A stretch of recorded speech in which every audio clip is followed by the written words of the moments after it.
Tikman natin. Kami ay maglulupak. Ito yung gamit na kamuting kahoy. Balatan lang namin. Tapos, lapuhan. Ha? Aton? Okay. Tapos, ang dami naming dito. Yan, ang daming kahoy. Magbubuhi tayo ng aton. Ito yung aton. Highlighter. Una, pagbuhi mo. Hindi na lang pala magbuhi. Ang gagawin, lalagyan lang ng kahoy. Tapos, sisindihan. Malamang sisindihan. Lagyan ng, gas pala. Pagliliyaban na. Hindi yun. Lalagyan mo lang siya ng gas para bilis lumiyab. Ito naman yung tuyo naman yung kahoy. Kaya mabilis lang talaga siya lumiyab.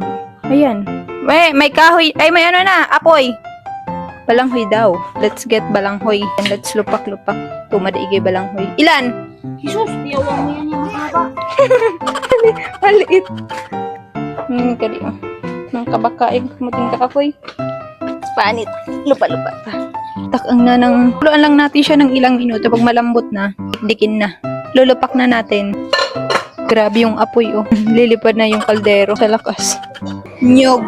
Ay natin sa lupak. Lalagyan natin ng kamuting kahoy. Tapos didikdikin. Pagkakain dito, kailangan paghirapan. Palanghalian sana to, pero panghapunan yan. Nanginig na yung kakain. Sa tagal niya magbayo. Ang tanghalian namin, naging hapunan na. Isahan na lang. Tipid. Dahil po mukhang nabukasan pa kami kakain, pinalitan na po siya. Veterans. Oh, sarap niyan. Tapos lagyan ng margarine. Pas na yung aming gabihan, tipid na sa rice. Kita niyo yan, ang sarap po. Lupak. Lupak na kamoting kahoy. Hirap na siya ibayo kasi tingnan mo naman, apakalapot na niya. Yummy. Yummy. Lagyan na namin sa Tupperware para kami ay kumain na. Magsa-second batch. Lunod tayo. Yan. Oh.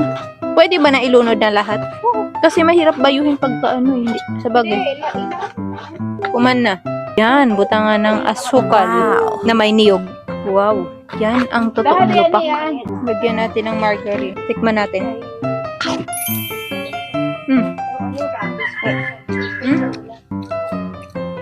Kakainan sila dun.